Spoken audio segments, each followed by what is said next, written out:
Call into the Neighbors Wealth Management Hotline, 256-576-4977. That's how I roll. And I'm not going to drink and drive anymore. That's 256-576-4977. Now, here's Wes and Steve. There we go here on a Wednesday. Yeah, hey, well, we're a couple of minutes early. Wes is right here to my left looking at me saying, wait a second. Technically, it is 4:58 on your swatches out there. But we are, I wanted to grab a couple of minutes extra. Well, one, because we've only got 1 hour. And the other is our guest right off the top is Coach Sylvester Croom. How are you, Wes? I'm doing great. And if you did not, the 74 team was honored last Saturday. And Sylvester Croom 50 years gave a little pep talk. Well, you know what? Just gave a talk to. It fired me up. I'll tell you that. Here is. I listened to it twice. This is last Friday. This has been tweeted out. It's been on social media. But in case you did not hear what Coach Croom had to say to the team. I want you guys to know some things about me, about playing here in Alabama. I want to talk to you about expectations. You and I, we're the same. We're all in the same fraternity, the fraternity of that crimson jersey. So y'all don't know a lot of you guys, but I respect you because the minute you signed that scholarship to come to Alabama, that told me something about you. That told me that you weren't ordinary. That told me that you were special people. Because when you put that crimson jersey on, you got to be special. Because the expectations for wearing that jersey, it ain't like nowhere else in the country. It ain't like nowhere else in pro football. All any of the guys has ever worn this jersey for is when you put that, when you look in the mirror tomorrow morning and you put that jersey on, you know who you represent. You represent your family. You represent me. You represent every man. You represent Joe Namath, Musso, Ozzie Newsome, Julio Jones. Every man that's ever worn that jersey is pulling for you, and he is in that locker room with you. And he is on that sideline with you. You play your ass off one play at a time. And you strive to be perfect, because that's what wearing that red jersey means. And Coach Sylvester Croom is kind enough to join us here off the top as we're live here from Baumhower's. Coach, thank you so much. I hope you're feeling better. Yeah, I'm getting a little bit better. I just hadn't completely got my strength back, and but hey, I'm just thank God as well as it is. Well, Coach, I could hear the passion in your voice right there, addressing the team last Friday, and the sounded like the blood was flowing there pretty good on Friday there for you, Coach. Well, you know, anytime you're around the team, it was first of all, I was honored that Coach DeBoer would ask me to address the team, and you know, I didn't find out until I think I got the call late Thursday evening that you know, we were in town for the reunion of the 750 reunion of the 74 team. And Rick Davis and I were the captains and honorary captains for the game. So they wanted us to come by and wanted me to address the team. And it caught me by surprise, and I didn't get much sleep on Thursday night trying to think of what I would say in a short span of time that would resonate with the guys, because, you know, it's just a different generation, but different group of players, and but it's still the same traditions and same expectations that have always been there for the Alabama team, and will always be there. Well, Coach, I listened to it twice. You fired me up. I was ready to go out there and play linebacker for you.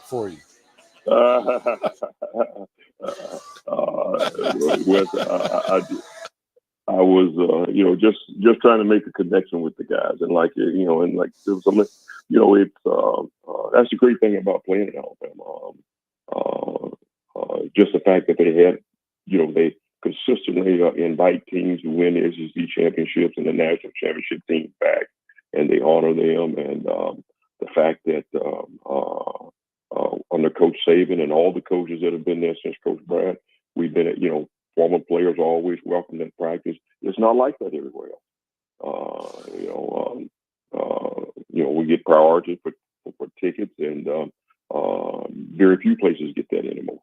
And that's one of the great things about having played at Alabama. There's still a connection with the fans even after 50 years, and it makes it unique and it makes it special. And I just wanted the players to all realize that the expectations are high, but the rewards are worth it. And it all comes with playing at Alabama. And I wish them nothing but the best, and especially this weekend, the rest of the season. They start playing a little better, Coach. They might want to take you everywhere. If I could, you could feel the sincerity in your voice as well. Yeah, that's what I mean. It just. So if you know Coach Croom, as I do, yeah, he is nothing but ever sincere. Oh my goodness! Yeah, so yeah. And it's kind of. Hey, Wes, that's why I get in trouble sometimes. Yeah. I don't know how to hide my feelings, my true feelings. It's pretty hard for me to do that. But it comes across when you're talking to the young man. I sit there and wonder. I'd like to take a test and see how many of them know who Joe Namath is. Move so. Yeah. Yeah. I'm sure there are a lot of them do. Ozzie Newsome. Yeah. I mean, they should know because all those guys are great players. I'm telling you what. And, there's no question about that. And there's a connection with all those guys. If I saw John Hanna this summer, and it's just like it's the first time I've seen John in several years, and it's just like we're still playing together. It was just good to see him. You're just glad to see him and see him doing well and see him with their families. There's a connection there, even though, with the new guys, you're not on the same team, but we're part of something special. And so, there's no question about that. That makes us brothers. There's no question about that. That's what is so. It's just hard to explain, but when I'll see somebody I didn't even know played at Alabama. I mean, and next thing I know, we've been talking an hour. And it was always been like that, and right. it's really I feel special because. My father was there for Coach Bryant's first class. I was there for his last class. Right. But it's because I know everybody. That's what I feel special about. I mean, I'm glad to contribute a little small part to the whole thing, but that's not what I enjoy. I just enjoy knowing everybody because I could, and then having my kids play there, my nephews, and it's just been it is special, and it's hard to explain to everybody. When I was at DT's Derek Thomas funeral, right? The Miami guys knew it. They got it. They couldn't believe how many Alabama people were. Oh yeah, it is, and you appreciate it even more after you leave, after years pass, and then you come to realize, and especially when you go other places. You travel to other schools, you play other schools, you listen to other players. I remember once when we were playing in a bowl game, and I think I was coaching in Jacksonville, and Notre Dame was playing somewhere else, and our offensive line coach had played at Notre Dame, and he was asking me if I was going to. I forgot where Alabama was playing, and I said, well, I got to order my tickets.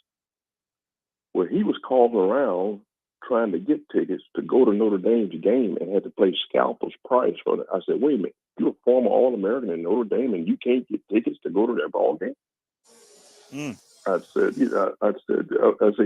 any former players in Alabama, particularly, we have a priority, and could always buy tickets to have a chance to buy tickets to games, and that's unique in itself. So you appreciate the athletic department for continuing that, and they keep continuing to have us back.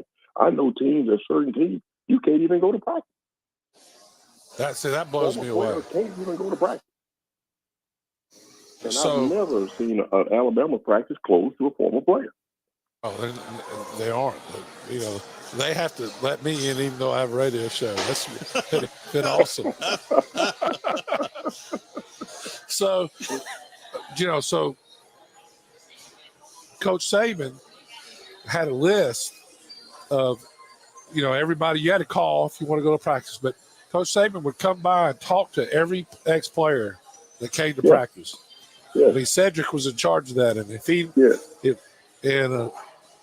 there was an ex-player there, he wanted to know so he can come personally shake your hand. Yes, and that has continued, and then that's one of the great things I appreciate about Coach Saban is that he recognized the importance of that, of the traditions and the connection that the former players had, and not only did he continue it, he fostered it, and Coach DeBoer is doing the same thing now. Yeah, it is definitely something special, and you talk to other places, and there's no question that it's not the same anymore. Did you get to watch most of the game, at least there, Coach? And if so, what were your thoughts on the game against South Carolina? South Carolina played a heck of a game, man, and I thought we had control of it at one point, but we made mistakes, and then right now this is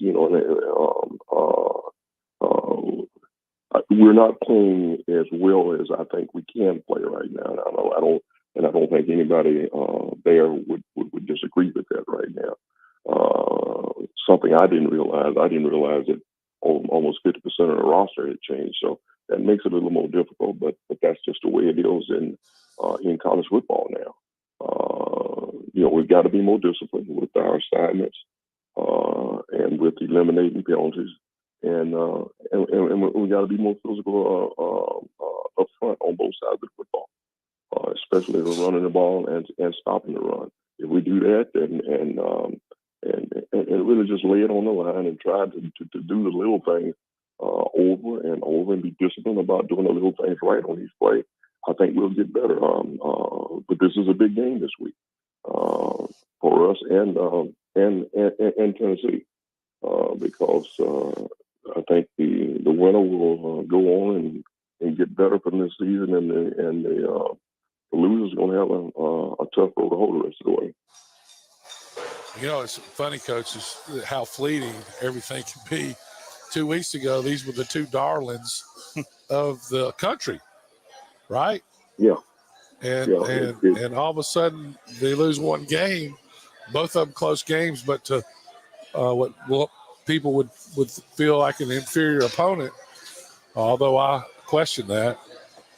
If there are many inferior opponents in the Southeastern Conference this year. Well, this is what's happening right now. And essentially, college football has become pro football now for all practical purposes. And the transition of players is very similar to pro football. I mean, you're going to get almost a 50% turnover on the NFL roster every couple of years. And that's what's happening in college football as well. And with that in mind, it's going to create more parity. So, you're going to have a lot closer games week in and week out, and especially in the SEC. So I'm talking to Coach Sylvester Croom right now on the Neighbors Wealth Management Hotline. Wes kind of addressed this a little bit earlier in the week on what it meant to Coach Bryant to beat Tennessee. I'd like to get your perspective, Coach. Well, it was the Tennessee game was very special to me. We just put the Auburn game aside. That's a whole different deal there. But outside of the Auburn game, the games that the teams I played on, we look forward to playing Tennessee, especially at Knoxville, and going to LSU. those are the two road games that I like more than anything because the stadiums were great and the tradition at Tennessee, the cigar smoking in the locker room after the game. I mean, that's just so unique. And it did mean a lot to, we all knew there was no hiding the fact that, beating Tennessee meant a lot to Coach Bryant, but also Jim Goostree and Ken Donahue, because that's where they went to school. Yeah, so and Goostree was the one that came up with the cigars. Yeah. Yes, Goostree was the one that started the tradition of smoking the cigars after the Tennessee game. And my first time doing it was in '72 when we went up there and we came from behind with less than 2 minutes to go and won the game. I think it was 10-8 or 10-9. I think over the 14. I can't remember the score, but Terry Davis and Steve Bashir scored 2 touchdowns, 17-10, I think it was. It was 2 touchdowns right there in the Mike last 2 minutes of the game. Recovered a fumble that was caused by. I think John Mitchell caused the fumble and DuBose recovered it. It was he was hit at the same time by John Mitchell and who was and Lowe, Woodrow Lowe. And I think DuBose recovered the fumble then, and then Terry Davis ran it in for a touchdown. But I mean, that was a big game for me personally because I wasn't playing very much. But that was the first time through high school and my first couple of years at Alabama that I had actually played in a game, been on the field in a game, but we came behind in the fourth quarter and won the game. And, that convinced me, hey, Coach Bryant knows what he's doing, so just try to do what he said to do and keep your mouth shut. Yeah. So my mom would talk about that game. Her and my dad were at it because for 3.5 quarters, it didn't look like there was any way Alabama was going to win that game. We didn't cross the 50-yard line, I think, for 3.5 quarters. And in the fourth quarter, she's talking about never give up. That's my mom. Never give up. So you can't say what my dad said to me. And the locker room after the game, though, it was unbelievable in the celebration in the locker room after that game. The Goostree dance in his towel. Oh yeah, Goostree did his dance in his underwear. You can't unsee that. That was the sight. That was the sight. I can't unsee that. And that's the thing about playing. Again, going back to the thing about it's hard for me to remember the scores of the game a lot of time, but I know we won, and I can still feel that excitement, the camaraderie, the fun between players and coaches and everybody in that locker room. It was unique. It was the whole atmosphere up there. I can just remember going to the stadium and the first time just seeing those boats come down the river going to a game. I said, hey, I'm a sophomore. The first time you're going to Knoxville and then you realize, hey, this thing is really serious today now. Going in there, it's the real deal now. This is what it's all about. No question. Yeah. I remember sitting beside a coach who was, I can't call his name, but it's right to say, owned the radio station in Tuscaloosa and was in the Baton Death March. Oh, I forgot. Yeah, he owned the Tuscaloosa station. And I used to sit beside him because I loved.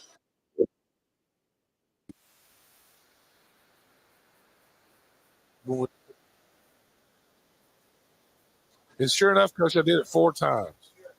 I drove up a boat from Scottsboro, Alabama to Knoxville with a bunch of my friends. And it was, but that's where I got it on that plane, looking down at those. Yeah. It's just special. It's special.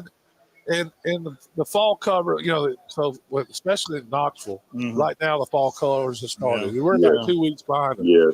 And the team's red and orange, and the leaves are red and orange. Mm-hmm. Yes. And that's it's just the whole atmosphere of it. It's beautiful. It's incredible.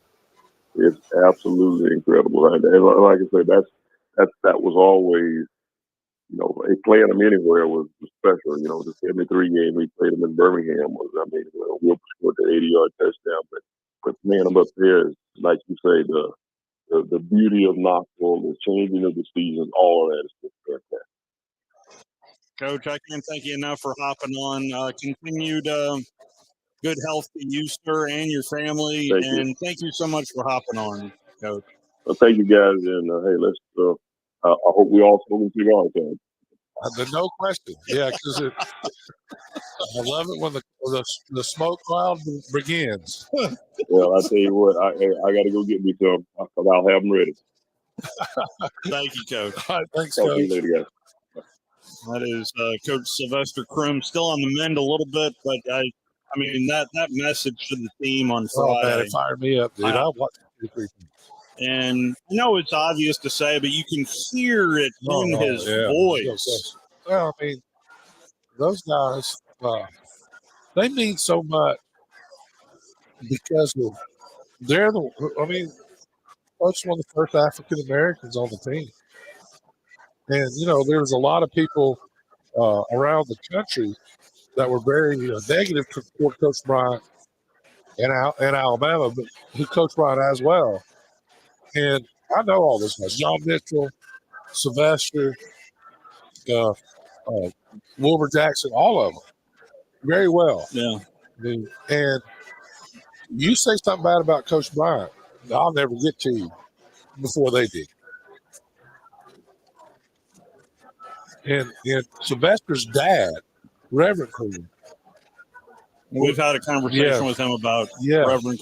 I didn't want to. Yeah. I mean, I wanted to. Obviously, we only have so much time. No, so I can talk to him all day. No, I wanted to have Coach Croom on, but I told him we'd kind of keep it a little shorter. Yeah. But I mean, I just.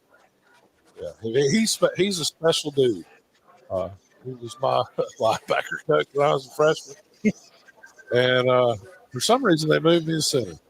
And it was a good move. For those of you just joining us, we started a touch early, so if you missed it, I'm willing to play it again. I want you guys to know some things about me, about playing here in Alabama. I want to talk to you about expectation. You and I, we're the same. We're all in the same fraternity, the fraternity of that crimson jersey. But y'all don't know a lot of you guys. But I respect you. Because the minute you signed that scholarship to come to Alabama, that told me something about you.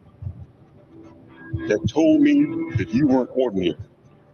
That told me that you were special people. Because when you put that crimson jersey on, you got to be special. Because the expectation of wearing that jersey, it ain't like nowhere else in the country. It ain't like nowhere else in pro football. All any of the guys that ever worn this jersey for you is when you look in the mirror tomorrow morning and you put that jersey on, you know who you represent.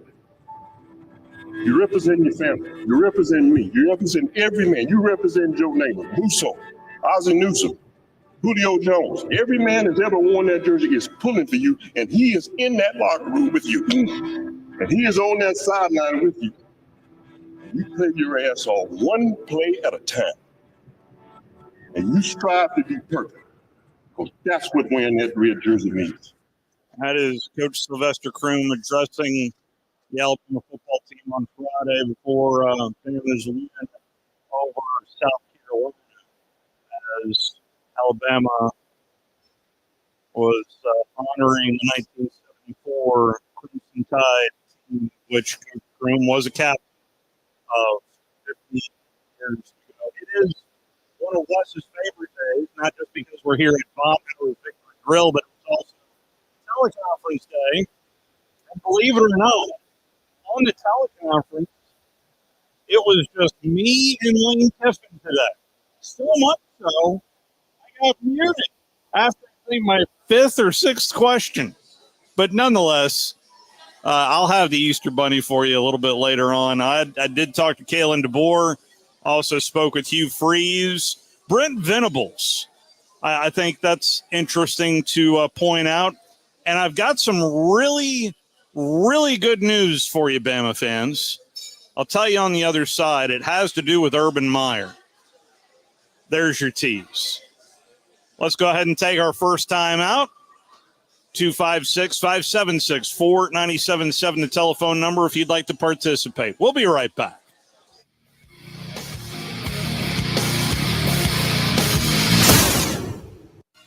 You're listening to The Drive with Wes Neighbors and Steve Moulton on 97.7 ESPN The Zone. The new Cheeseburger Bobby's on Carl T. Jones Drive in South Huntsville is focused on serving great food prepared with the absolute freshest ingredients, featuring classic hamburgers and cheeseburgers with lots of specialty options, chicken and hot dogs, even turkey burgers and veggie burgers, along with fresh cut fries, onion rings, or coleslaw. Always fresh, never frozen, except for the frozen customers. See all the options at Cheeseburger Bobby's for yourself. Check out the menu for more at cheeseburgerbobbies.com. It's time to get ready for Teams Alabama football and tailgate. Whether you're tailgating at home or right now, visit Moulton with Alabama's largest selection of premium grills and smokers like the Green Egg, Blaze, Delta Heat, Memphis. Satisfy any palate with our wall of rubs and seasonings. For all your tailgating needs, visit Moulton at 813 Reading Street or Collier.com. Tradition for over 75 years. Roll Tide. Decisions will ever make. It's crucial that you have the right order and help you take the process. I'm here to tell you that we are that partner. We offer a variety of loan products to fit your unique combined situation and target. Might not be what you expect. It's exactly what you can expect from us. You can call or visit me in our downtown post office and let me show you what banking beyond expectation is all about. Thankful for you. Ann Adams with Berkshire Hathaway Rise Real Estate is the one name to know if you're buying or selling real estate. With years of local experience, Ann Adams offers buyers in-depth knowledge of the local housing market and will narrow available properties down to those you'll be interested in so you can save time when shopping for your new home. If you're ready to sell, Ann offers a seamless process using accurate pricing and expert negotiation skills to make sure you get a fair price for your home. Call Ann Adams today at 256-337-2625 or log on bhhsriserealestate.com. Rubenville here from my friends at Woody Anderson Ford. His team takes great pride in their service department, and you can see it the moment you walk into those beautiful new service lanes. It's just like a championship team. They all work together to make sure your experience is second to none. Whether you drive a Ford or not, also check out the gold certified pre-owned inventory at Woody Anderson Ford. Deals every day. Stop by and see them at Woodman's Parking or at Woody Anderson of Madison on Hughes Road, or visit WoodyAndersonFord.com. Normally, when you call a roofing company, all you hear is you need a new roof. Not when you call Fleming Roofing and Restoration. Since 1965, the folks at Fleming have been focused on what you need, whether it's an easy repair or a full roof replacement, commercial or residential. And when it comes to storm damage, you want Fleming on your side. They know all the ins and outs of insurance claims and will guide you through the entire process. Log on FlemingHSV.com and book your free estimate today. Fleming Roofing and Restoration. We show up. This segment of The Drive is brought to you by Woody Anderson Ford, located online at WoodyAndersonFord.com with two locations, Hughes Road in Madison and Lane in Huntsville. Back here at Baumhower's Victory Grill. We're going to go from Baumhower's in Huntsville to Baumhower's in Tuscaloosa for Hey Coach and the Kale and DeBoer show. Did you know each Tuesdays kids eat free all day here at Baumhower's Victory Grill? Just bring the kiddos on by and they eat free all day. Of course, with an adult. You just can't drop them off now. So also every Thursday is girls' night out, 2-for-1 menu. So come on by for that as well. And it's always happy hour Monday through Friday from 11 to 6. So right now, happy hour is going on right here. And also halftime Monday through Friday from 2 to 5 is halftime food specials. If you want to swing on by here, although there's a nice crowd here in front of us here at Baumhower's, there's one table to our left that is open if you want to swing on by. You want your good news, Bama fans? I give you Urban Meyer earlier today on the Triple Option podcast. This is going to be the will of wills. I'm going to go Alabama. Alabama's whoever has the ball last. I keep going back and forth with this. I'm going to pick. Mark's going to get pissed, but I'm going to go Tennessee because it's his home. There you go, Urban Meyer going Tennessee for the third Saturday in October. You feel better? Yeah, it's a lot better, actually. Yeah. Okay, so now it's my turn to feel better because earlier today, Joel Klatt was a guest on the Colin Cowherd program.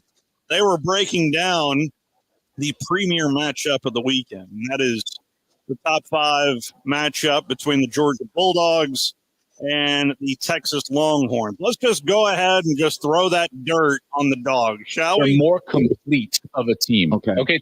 Georgia is still an elite team. There's no doubt. But there are things that Beck is having to overcome, like an offensive line that is not completely dominant, a run game that is not totally healthy. I mean, it's just, why is Georgia showing up? I don't understand why. This game's already been played. It's done. It's over with. The Dogs are a 2-loss team, and they'll limp their way back between the hedges. So there you go. That game's already done. All right, let's move over to the coaches. First up, how about Tennessee head football coach Josh Heupel? Here is the Vols head football coach from earlier today. Jalen Milroe. Development-wise, what have you seen out of the Alabama quarterback, coach? Yeah, I just, he's somebody that's got unique athletic traits. His strength, speed, power, elusiveness as a runner. He's had that since the beginning, and I just think he's got a really good command and control and understands the defensive structure and has gotten his eyes, with the more time that he's played in the right spot and comfort inside of the pocket. And, he's still dynamic when he pulls it, but he's pulling it when things aren't right down the football field. And just, he's throwing the football extremely accurately. And obviously that's a huge part of what we got to do defensively is not let him, get all over the football field as a runner. And that's quarterback designed run. It's read game. And when the pocket breaks down, but you got to do a great job on their skill. Extremely talented, playing at a high level. We got to do a great job of winning some of those one-on-ones. A lot's been made, especially in the recent games, of Bama struggling against the shovel pass, most notably against South Florida, and someone quite well there in Coach Golich. So I do wonder, at least from implementing the shovel pass, how effective is that from an offensive standpoint, Coach? Yeah, there's different forms of it, with different structures. It's something that, a lot of offenses will use at the end of the day. You're always trying to find a way to create angles and put your guys up in front to be at their best. And Coach, being a child of the South myself, I don't know how many people are going to associate the third Saturday in October with 2 South Dakotians being in charge of both programs. So I do wonder from that standpoint how unique that is that both you and Coach DeBoer from the same state. Yeah, the first time I've come across it in my career. I've known Kalen for a long time. He's always done a really good job everywhere that he's been, and certainly doing a good job at Alabama too. I'm sure there's going to be a lot of people in South Dakota watching the game too. All 10 of them. I mean, the TV ratings for the entire state should that just is be cool. You mentioned that the other day, and I was like, wow, who would have thought? I mean, yeah. I know when I think the third Saturday in October, I think South Dakota. Kalen DeBoer, I told you one of the questions, and actually you were spot on with the answer that I got out of Kalen DeBoer, but that's not where I started with the Bama coach. Wanted to ask about maybe just scheme-wise similarities potentially between South Florida and Tennessee. How much do you see, and Do you see kind of the same fingerprints with Coach Golish to Coach Heupel? Yeah, there's certainly some carryover, and a lot of it starts with just tempo, starts with alignments and things like that. I think talking about a couple of different types of ways where they want to move the ball, even though a lot of it is revolving around the run game. But with South Florida, and the quarterback being such a major player with his feet, and not that Nico isn't, he's certainly a really athletic guy, but they're handing the ball off more and than what South Florida done, and then they got some great speed on the outside and letting him sling it around, use his arm talent. He's got a live arm. I would say that they pick and choose their times, situational football where use Nico in the read game, and he's been very successful at those moments of making good decisions. So we got to be ready for that. And Coach, I went back and rewatched your introductory press conference to Alabama, and one thing that kind of stood out to me now was the request there from Coach Saban to give you one thing a day. What has been that like? To have Coach Saban, the influence of the one thing a day, and is it one thing a day that you hear from Coach Saban? I told him that was if he was ever around, and when I saw him. So you got to see him first and stuff like that. But I know that there's an open line if and whenever I need something. So, but yeah, that's I just wanted him to know at that time, and I always want him to know that just like he and those that built this program, that there's an open door to always come be around, and obviously a great mind. If there's something that's ever seen, want to hear it. That is Kalen DeBoer. Well, one of the major storylines of this week is what happened at the end of the Oregon-Ohio State game. The old 12 players on the field rule. I'm trying to get that. Because it's only a 5-yard penalty. So the NCAA is closing the loophole, effective immediately. Oh, wow. This is going to change this year right now with games moving forward. So Oregon, to shave time off the clock at the end of Saturday's win over Ohio State. Well, today, the NCAA issued a new rules interpretation on how to handle a penalty for 12 players on the field in the final 2 minutes of either half. If the defense has 12 players actively participating in the down, the offense can choose, along with the 5-yard penalty, to have the game clock reset to the time that had been displayed pre-snap. Good for them. That actually makes sense. And thank God it was Ohio State that got beat by that. So, why did I go there? I went there with the Easter Bunny. It is a bye week for Lane Kiffin and the Ole Miss Rebels. They, by the way, have Oklahoma next Saturday as well. Oklahoma has South Carolina this week. But here is my conversation. This is the longest I have ever talked to Lane Kiffin. It's 4 minutes and 35 seconds. I mean, we were sitting around the campfire. Well, we were just, No flushes?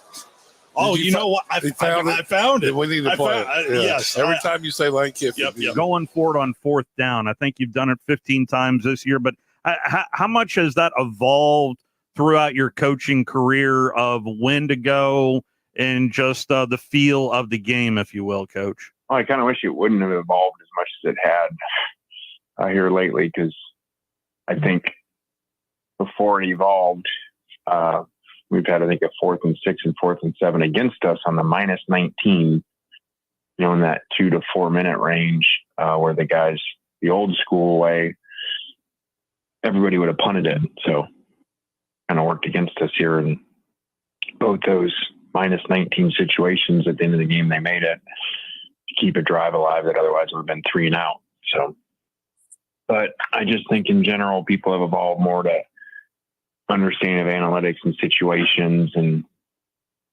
even when you don't make it, where you give the team the ball and how much time they can run after that and stuff. You also mentioned in your press conference about glad that the fans were mad of just in terms of changing the culture, if you will, there in Oxford on trying to get to that next level, Coach. Yeah, I remember when we first got here and we played Alabama down to the wire, a really high-scoring game, and everybody around here was like, man, awesome job. And I was like, well, we lost.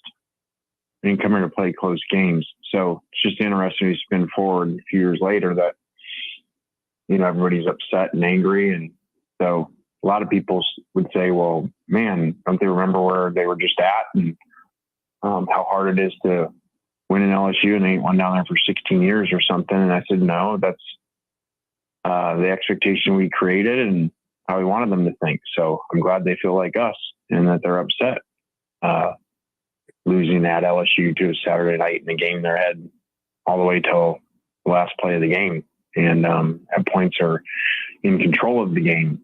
So it's a good thing. Did wonder if you had a thought maybe on how the Oregon-Ohio State game ended with the 12 men on the field. Yeah, about it, and heard Lanning talk about how much they practice situations and really capitalize on the situation. Is that something y'all practice? Pardon? Is that something y'all practice, Coach? It is. We have a scenario where that pops up. So it's interesting, though. I find that, all this national talk about someone in an injury, and people shouldn't do that. I'm not saying I don't agree with. But I just found it interesting that everybody thinks this is awesome, that you purposely went against the rules and put more people on the field, but then everybody's irate about when team has an injury. So it's found it interesting. From an analytical standpoint, Coach, what goes into these split-second decisions? I imagine it's just not off the cuff. I know there's analytics involved, but how much of the offseason is it prep from a coaching standpoint on these, second-by-second situations for you, Coach? Yeah, a lot. If you don't really have a chance in the moment to remember and talk it up, without wasting timeouts and stuff. So there's a lot more done in college football. There's kind of always been in the NFL. So I think a lot more of that takes place in college football. And sometimes it backfires. We slowed down, on our regulation drive with whatever that is, around 3 minute mark,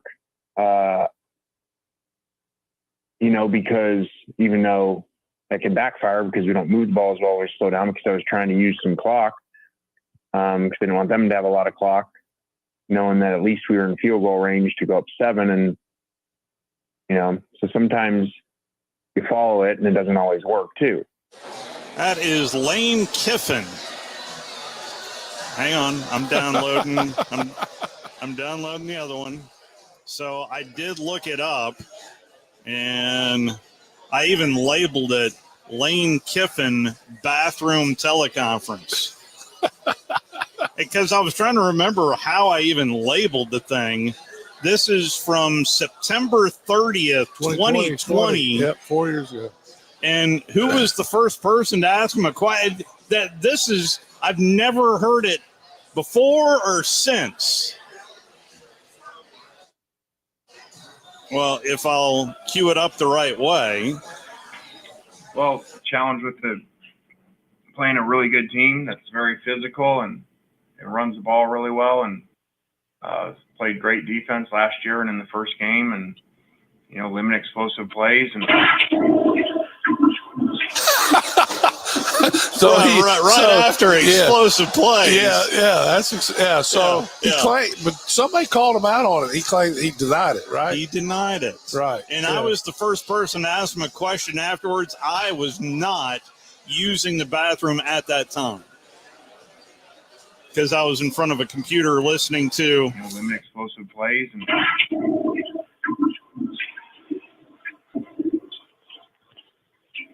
as a team. So that's 100%. Oh, how does he deny that? My favorite is the pause for the flush. Yeah. And then him picking up exactly where he left off. I'm pretty sure. That's your tell right there. I think pretty sure he helped put the phone outside of the door. Thinking that would mute it? Yes, and that's why you hear kind of movement, and then he kind of waited for the noise, and then he started talking. We're going to break this down further. Yes. Explosive plays. And that's exactly what it sounds like, isn't it? Hang on. as a team. So a lot at stake here. Need to play well. And then, so what happens right after that? First question is going to come from Steve Moulton at WZZN. Yeah, of course it is. Of course it is. I don't even remember what I asked him back then. No. There you go. That's 100%. That's not even close. But who asked him about it?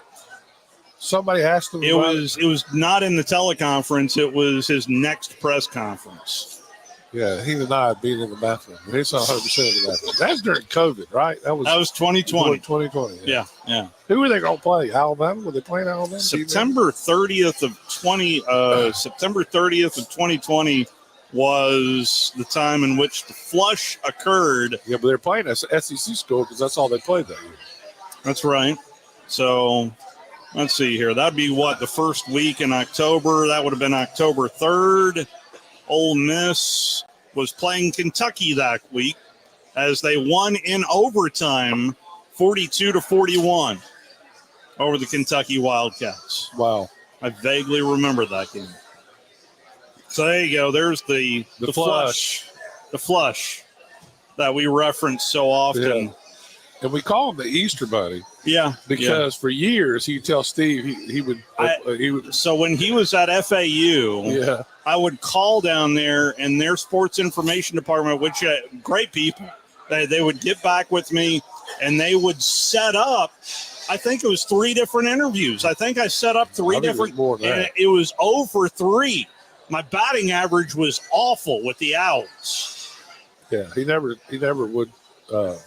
He never was available when they said he was. By the way, I filled in for Scott Tyson this morning, and I referenced it this morning. Last night, there was a football game so bad, I couldn't stop watching it.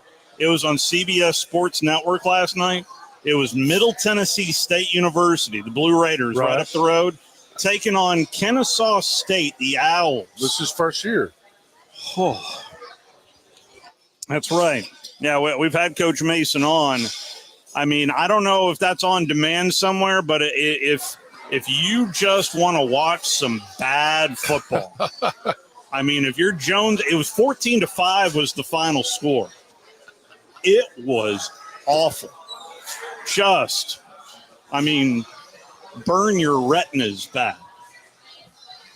Anyway, so Coach Mason's got a long way to go, but the Owls there from Kennesaw State. So as soon as I said Owls, I went there in my head. But nonetheless, we got the flush in. I did ask Brent Venables what worked early against the Texas Longhorns, because early on it was a little bit of a struggle for Sark's offense to pick up some momentum. And if there is one person that can accurately break down the Georgia-Texas matchup, it's Jeff Lebby. Mississippi State has just gotten through playing both Texas and Georgia. So I did talk to Coach Lebby about it as well. I'll have those conversations for you on the other side. Let's go ahead and take our final time out here live from Baumhower's Victory Grill. We'll be right back. You're listening to The Drive with Wes Neighbors and Steve Moulton on 97.7 ESPN The Zone.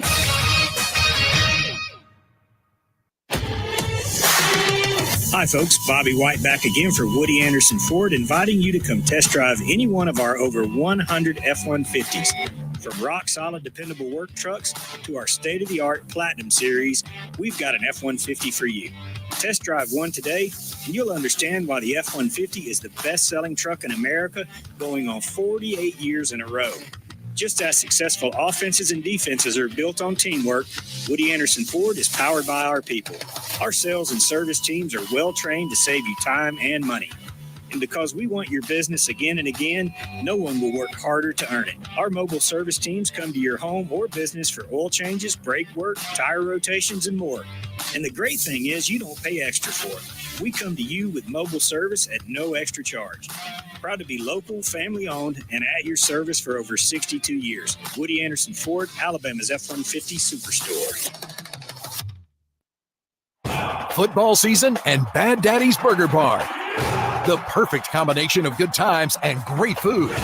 This season, score big with one of our chef-inspired expressions of pure burger amazingness. Our delicious burgers are made with premium Angus beef, and you can pair it with one of our signature cocktails or a cold craft beer from our huge selection.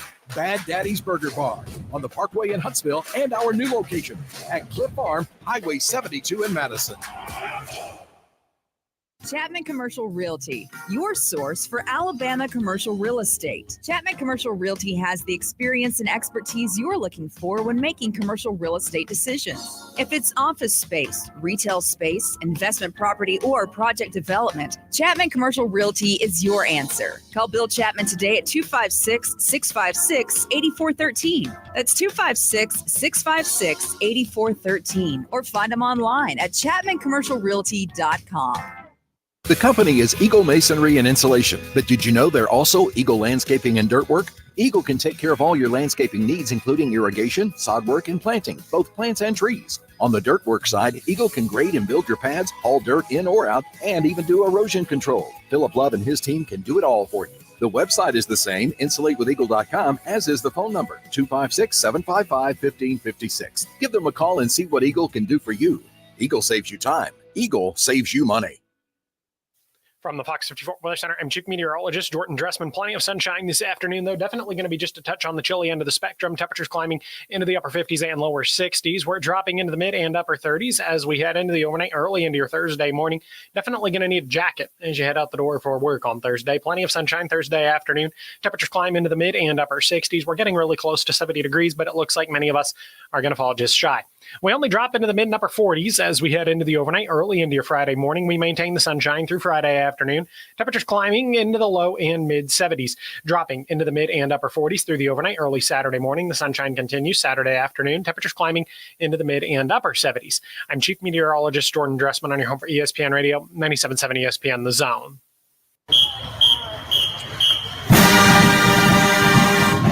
Listen to the Bama Recap Show, presented by Lawler's Barbecue. Makes a tackle. Williams, 2 catches, 2 touchdowns, 2 electric early on 97.7 ESPN The Zone.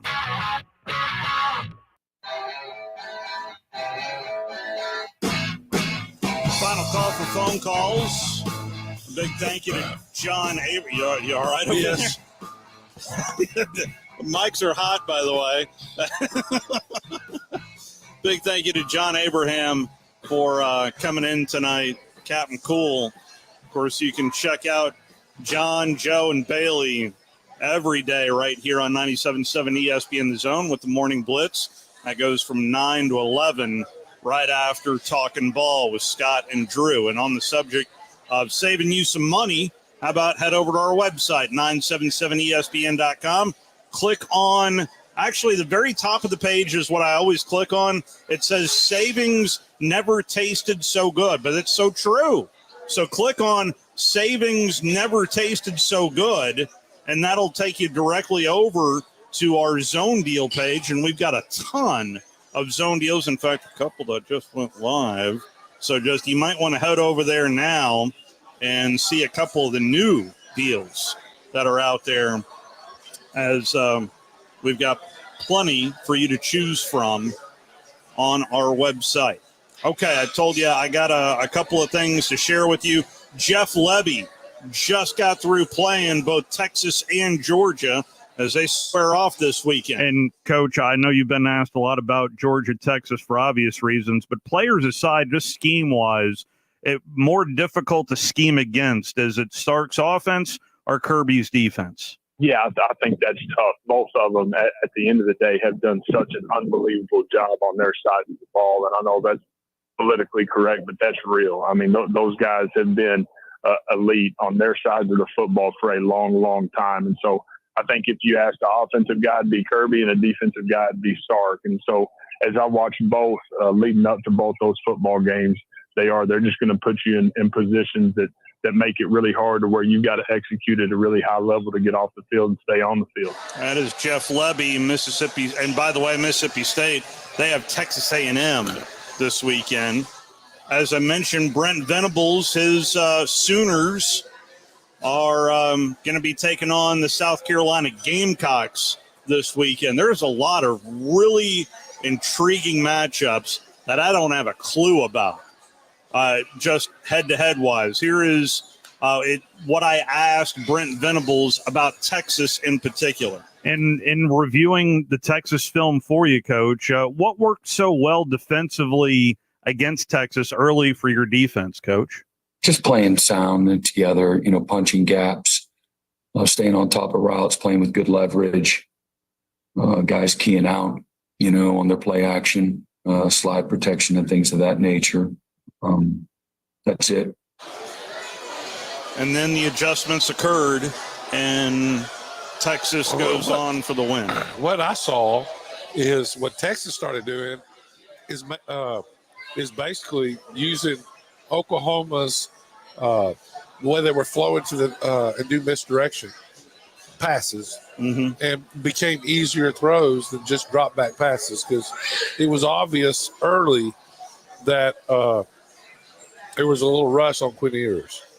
A lot of rush, looked like to me. They had them confused. They were doing all these drop back passes, and then they started to be able to run the ball a little bit, and then the play action came, and that was it. I mean, and it was more, in my opinion, of Oklahoma not being able to drive the ball after the first quarter and keep the Texas offense off the field. And then once you get 3 scores, then they got to change what they're doing, and it can get ugly quick. That's what I feel that Alabama wasn't able to do to South Carolina. They were close last week.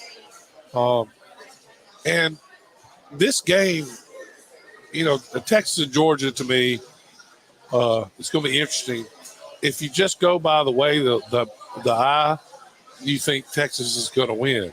But will Georgia come out playing harder than they did against Alabama, right? And more prepared. Yeah. And then you look at that game, and I think the only way Georgia can win that game, to be honest with you, is if Texas turns the ball over, which is – they've been prone to turnovers.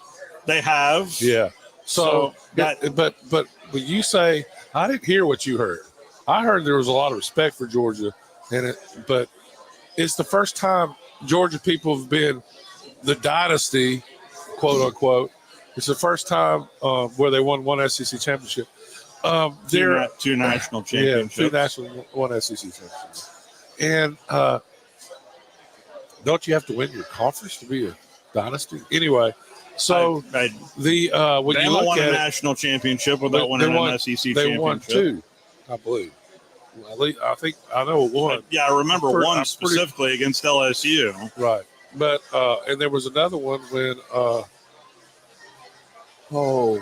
Anyway, it's all good. Yeah, so we're talking about, and then as far as the Alabama game, which team are we going to see? Is it going to be the team that played against Georgia the first half or the second?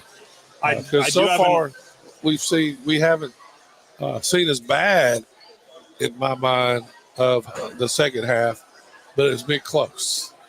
So right after the teleconference, I got a call from Birmingham, a 205 area code. It was the SEC office informing me, yes, that law did go through.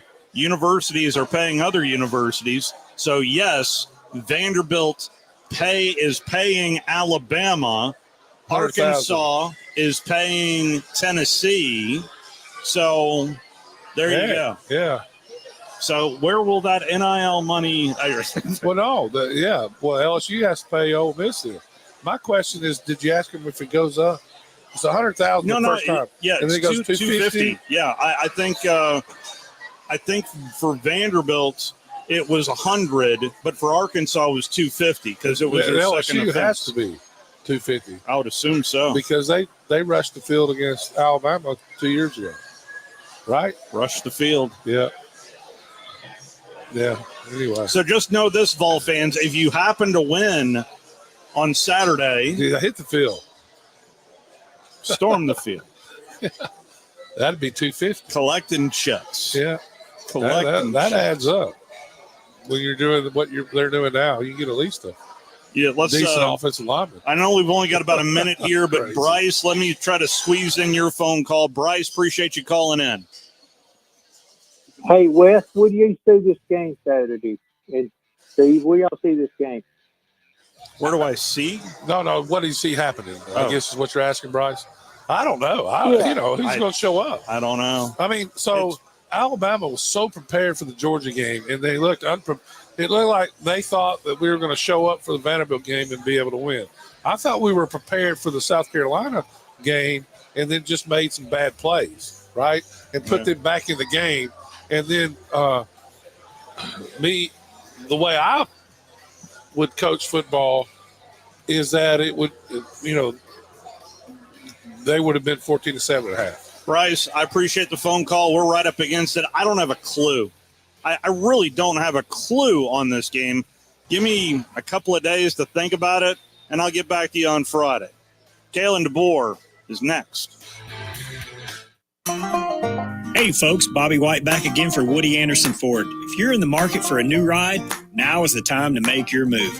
We've got over 700 new Fords to choose from, and with over 2,700 Google reviews, our customers have spoken, giving us a pretty impressive 4.4 out of 5 stars. Believe me, we work hard every day to earn those 5 stars. Just tell us what you need.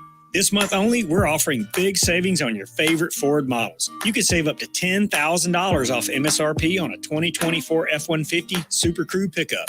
Or take $9,500 off MSRP on a 2024 Edge all-wheel drive. And if you're looking for something even bigger, take a spin in our 2024 family-size Expedition available for $11,000 off MSRP. Deals end October 31st, and with always, it's with your good credit. Stop by Woody Anderson Ford today or visit us online at WoodyAndersonFord.com. With deals this good, you don't want to wait. I'm Bobby White, and we hope to see you soon. WZZN, Union Grove, Huntsville, Alabama. Alabama! Your home of the Crimson Tide Sports Network.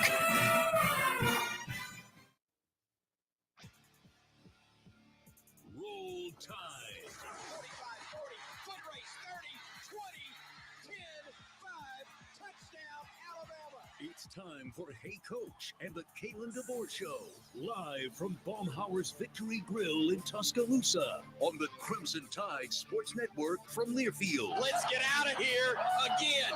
Alabama wins it. Hey Coach and the Kalen DeBoer Show is presented by Alpha Insurance. You do your thing. We've got you covered. Also brought to you by Ford. Visit your local Ford dealer. Proud sponsor of the Crimson Tide. Everwood, the official treated lumber of Alabama athletics. Toyota. Visit your local Toyota dealer today. Toyota, let's go places. And by Bud Light. Easy to drink, easy to enjoy. Did he get to the first down? He did. Wow. Wow. Wow. Now, here's the voice of the Crimson Tide, Chris Stewart.